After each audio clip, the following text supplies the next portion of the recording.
How to save a post on Instagram.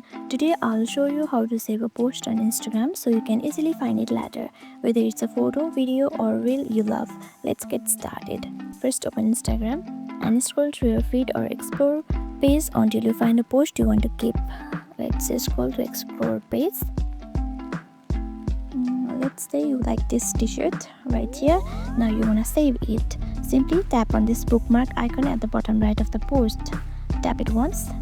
Just tap the bookmark icon like this again, and you'll see a little animation and the post is now saved to your collection. You can post to the collection you just created. Let me keep it to this collection. Tap on it and your post will be saved to your collection just like that. Now to share saved post anytime, go to your profile and tap the menu in the top right.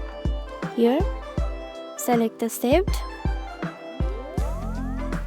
and here you can organize post into collection or just browse everything you have saved from here. And that's it. Saving posts makes it super easy to revisit your favorite content. If this helped, give it a thumbs up, subscribe and tap the bell for more Instagram tips.